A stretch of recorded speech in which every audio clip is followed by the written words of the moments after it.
Assalamu alaikum wa rahmatullahi wa barakatuh, my dear brothers and sisters. Welcome back to the second part of Real Talk. I'm your host, Iqbal Bana. We've been talking about the situation in Gaza and what's happening currently over there. With the last 4 weeks, I've been doing the same program with different people, and everybody has been consistent in one thing that they've said, that what is happening in Gaza is atrocious, needs to be stopped. This is genocide on the highest proportion. We have not seen genocide like this since Srebrenica, when over 8,300 Muslim men and young men were butchered by the forces of Serbia. But this is even worse than that we're now seeing, and we have seen over the last few weeks, women, children, the elderly, babies, unborn babies, babies who've just been born are dying needlessly because of the actions of the IDF, the Israeli Defense Force. So before we went for the break, we were talking about, Amjad, for example, being thrown out from the Conservative Party, just because he opposed what was going on. And he's been thrown out from the Yorkshire Cricket Foundation as well, because they don't agree. So where's the freedom of speech gone? This country prides itself on the fact that freedom of speech is one of the British values, as they call it. Yet when we speak, other people speak, which is against what the government is talking about, it seems that there's no freedom of speech. So who is the freedom of speech open to?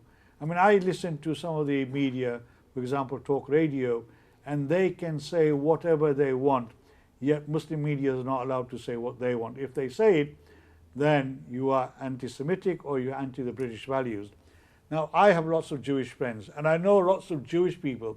In fact, yesterday, a lot of Jewish people went out into London and they marched for ceasefire. Hundreds of Jewish people went out there, and I congratulate them. We have condemned the attack carried out by Hamas. What more do you want to say? Should we say?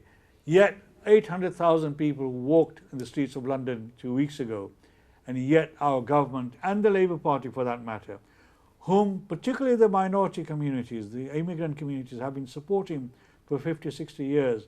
And now lots of people are saying Labour is not for us, and they're rebelling against the Labour Party. However, there are still many, many councillors who sit on local government boards and committees who are still sitting on the fence because they're afraid of their situation, their position.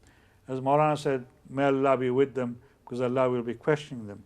So can I come back to Amjad? I mean, your situation, you're a politician, you've been in politics, you have made comments in public, in parliament, etc. Yet when you've commented on these issues, you feel that you're not being allowed to talk because you've been restricted, you've been pushed out. Do you see that there's a duplicity here taking place very openly in our government and in our institutions? Not only duplicity, but hypocrisy. Right. I feel that there are very few avenues where ordinary people can express a view. These marches that people went on, and I was one that went on this 800,000 march a week but last. My wife was with me, my two sisters were with me, a lot of young people were there, even young babies were there. And there were not just Muslims, there were Muslims, non-Muslims, there were people of no faith, there were people from other faith communities, and there were people from the Jewish community as well. Indeed. Who were on that peace march. Indeed, and our own, very own Home Secretary, who should be trying to build bridges between all the different communities that live here, different faiths, different colours, was the one that was inciting hatred between them by saying that these were hate marches. We were far from hate marches. We were there asking for peace. We were saying, stop this carnage. It's a political discourse needs to take place in the Middle East. A solution needs to be found, and yet we were called hate marchers. And it was told earlier, prevent them carrying even the Palestinian flag. Well, the Palestinian flag is an aspiration of a state, a wanting of a state which has not been fulfilled. Even the Balfour Declaration, although in 1917 said that there should be, the government or the kingdom is minded to give a Jewish homeland in the Middle East, but it should not be at the cost of the Palestinian people, and it should not be at the cost of the non-Jewish people. Right, and then it was never delivered. That was never delivered. So you can carry an Israeli flag, but you can't carry a Palestinian flag. That's what Suella Braverman was saying. And then she was saying that this was, and even our Prime Minister was saying, oh, this is really... they tried to ban it because of Armistice Day. Well, we all, you know, as you can see, I wear this to recognize Armistice Day and Remembrance Sunday. I try and go almost every year on the 11th on the 11th day of the 11th month in memory of all the people that contributed to our defense. And I remind the public out there, 1.2 million Muslims came to defend these islands. Yes. Had it not been for their contribution, we might be under the heel of Nazis today. Definitely. And in the First World War, a lot of Muslims came from an area where I come from. I was born in a place called Jhelum, and that triangle, there's Chakwal around the corner. A lot of people came here From to the fight Punjab for this. region, yeah. In Yes. the Punjab. And if you remember, there's a village called, I think, Dumial, and more than half its youth came to fight in the First World War. I did a program on, there's a special book about the Muslim contribution. Indeed. And the guy who wrote it is a young man called Hayyan Baba. It's a thick one, so I did a special program.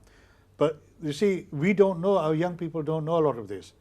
You know, and they don't teach them in the schools because they don't want, you know, they don't want to show this.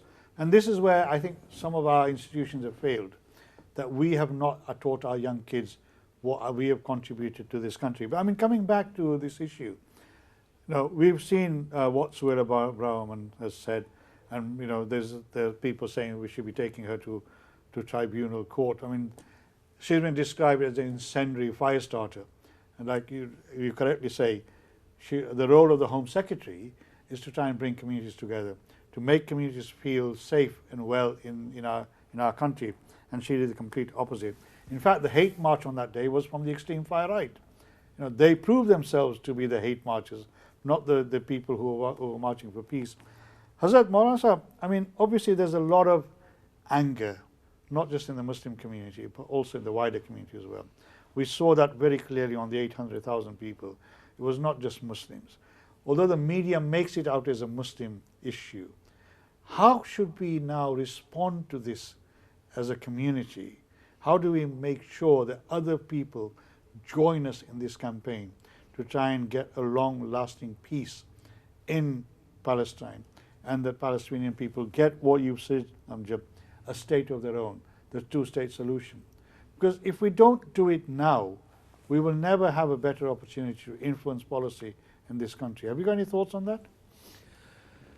Bismillahir Rahmanir Rahim. Again, from an Islamic perspective, because from a political side you have Bhai Amjad, and he's very experienced in that area. The Prophet Sallallahu Alaihi Wasallam, he guides us in every avenue. And he very beautifully said, Unsur akhaka zaliman aw madhluman. Assist your brother when they are the oppressor and when they are the victim, the oppressed. So the Sahaba, the companions around the Prophet Sallallahu Alaihi Wasallam, they said to him, O Prophet of Allah, we understand that there's an oppressor, there's a zalim, and there's an oppressed, a victim. We know how to help the victim, the oppressed. What do you mean by saying help the oppressor? Because that doesn't normally come straight to mind. And the Prophet, peace be upon him, said very beautifully, he said, hold on to his hands and stop him from going ahead with this oppression, with the dhulm. That way you are helping him. Now the hadith stops over there, but if you look at the beautiful wisdom of the Prophet Sallallahu Alaihi Wasallam, he said, hold on to his hands. In other words, don't use violence. There's two different ways. You know, in Urdu, there's a lovely saying the elders say. They say, "Hosh ke saath, josh ke saath nahi." Do it with a calm mind. Don't do anything out of extreme emotion, Because when you do something out of anger, out of emotion, then you're going to spoil things. Then the desired results are not always there. You do it with a calm mind in the correct avenues. So how can we help both situations? Those who are there in the Palestinian areas, first of all, we make du'as for them. That's the first and foremost thing. And ulama mentioned two things happen with that. One is you have this connection with Allah. And only Allah through it, because all this is happening, we know it's the grand master plan of Allah. And everything is under His knowledge.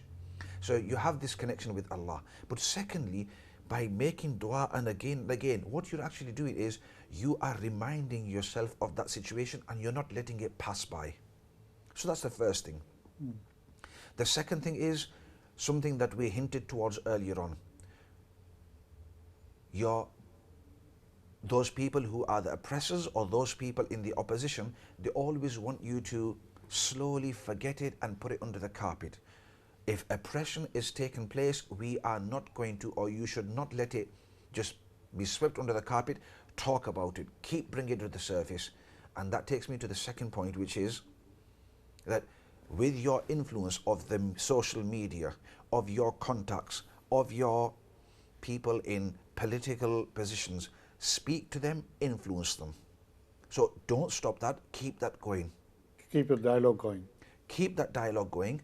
And you know, sometimes we begin to think that if I was to speak to my member of parliament or the member of parliament representing my area, that's all I have. And this is a misconception we are under, and a misconception that's relayed to a lot of the masses.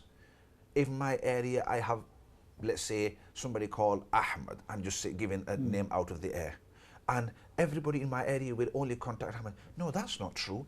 Like you alluded to earlier on, the dhulm and injustice that is going on, there are masses of people who do not take this as an Islamic issue, and it shouldn't just be an Islamic issue.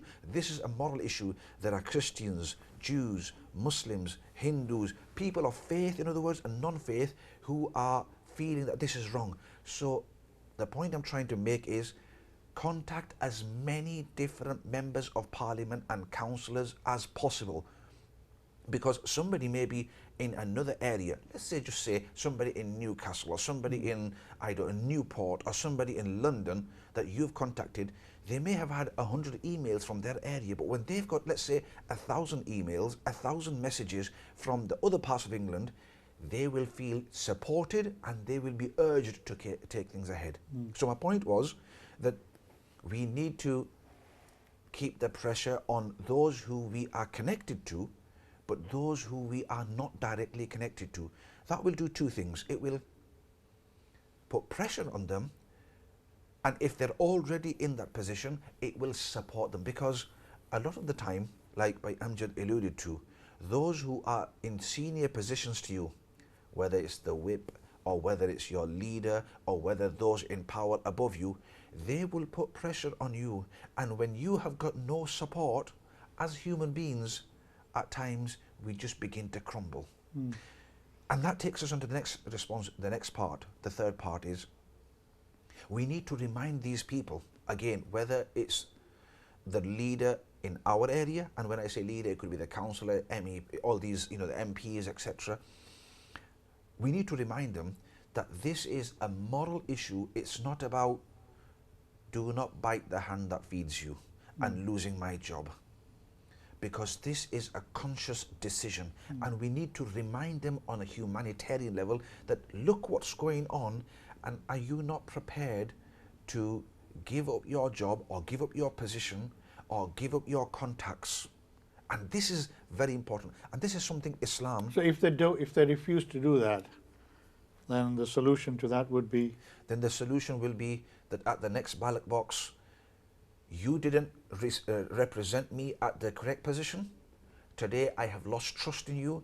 The most crucial part, which the whole of the area, the whole of the humanity knew was wrong, but you, because of your wage or your salary or because of your Inaction. position or because of your contact, you put that before the needs and the emotions of the people, you don't deserve that position.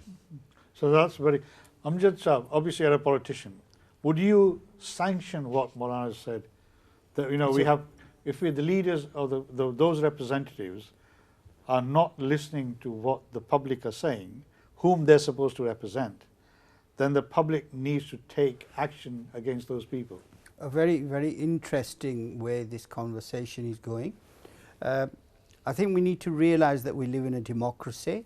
Democracy means electing people to represent you. Exactly. So if they don't represent you, you have various ways to sanction those people or remove them completely if you feel that they are not representing you at all. But the first step should be, it is a legal obligation for an MP and a councillor to meet his or her constituents. So you could write to another MP in the neighbouring area or wherever. They're not under any obligation to meet you or even answer your questions. In fact, if you email them, an email will come back, are you my constituent? True. That's the first thing they ask. And then they will direct you to go to their own MP or their councillor. My view is that we should have meetings with them when they have surgery, request a meeting with them at the next surgery, and politely point out your views to them. I understand all that, and I saw many of my viewers would say they've been campaigning, they've been talking to them, yet a lot of our councillors have failed to do that. So forget all that process. They've gone through that. I've gone through that. So now the next stage is, as Maulana says, when the next election comes, that's the only opportunity we're going to have to say, yes, either we support you or we don't support you. Now, in those circumstances, as a politician, as a former member of the European Parliament, what would your advice be to young people to say, look for new leaders, look for new potential candidates?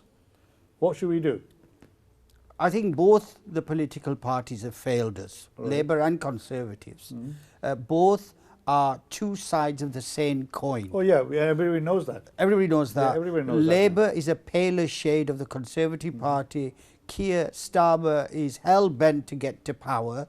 He's given instructions to all his MPs to keep silent and not even mention policies because people might disagree with those policies and not vote for us. Yeah, Silence. we've gone past that. Sorry, we've gone past that. We've seen what happened in the House of Commons. Yeah. Some members who previously were sitting on the fence, like Afzal Khan, for whom I had a lot of respect, but then at the last minute he changed. Naz Shah, until the last minute she changed. There was a lot of talk about Naz Shah being thrown out at the next election because people in Bradford were really angry with her. Okay, so the question I'm asking is, forget all that's happened now. The next stage is we're going to have a general election in the next year. So the question I'm asking, are we now in a situation where we need to find the right people? Without naming, Dr. Sir, without naming people and individual, I feel that those people that let you down, that don't represent you, then we need really not to vote for those people. We need to consider whether we promote individuals to stand against them as people who are independent rather than any of the two political parties, because once you become a member of those political parties, the hierarchy will dictate. Yeah, you have to follow the party line. You have to follow the party line. That's what's happening. Yeah, that's what's happening. So I would go so far as to say, if you really want representation, maybe the community needs to consider putting individuals against these people and actually vote for them and actively work for them to get true representation in Parliament. That will send an earthquake through the political establishment, because that's what it needs. 6 million Muslims live in this country. 1.5 million of them are of Pakistani descent, and yet our representation is negligent. It's very, very poor. Yeah, I'll come back. I mean, obviously, we're coming to the end of the program. Maulana Sahab, your last words of wisdom, sir, please. Don't forget them in your du'as, and talk about it as much as possible, and pass your message around as much as possible. Allah has given you a time was there when the giants were controlling the social media, the media. Now there's a media war. You've got the social media in your hands. And I was going to talk about boycott, but we don't have time to talk about it. But would you agree with a boycott of products from Israel? Boycott is the only language many countries understand. Thank you very much. Amjad, thank you for your being here. I know, I'm sorry, we're running out of time. Obviously, your being here and the thoughts that you've shared, particularly on the politics of it, I'm sure my viewers will find really interesting. And I know some of them will be following your advice about looking at where we stand next time at the election. This is what I've been saying for the last 4 or 5 weeks. And if you remember last week, I held up a paper from the Mail which said that if the Muslim community were to come together, Labour stands to lose up to 30 seats. And Amjad says, if there were 30 members who are either independents or something else, they could make a huge difference to the politics of this country. I hope you found the program interesting. Jazakallah to both of my guests for coming here and sharing their thoughts and giving the time. Inshallah, I'll be with you next week. Take care. Assalamu alaikum wa rahmatullahi wa barakatuh.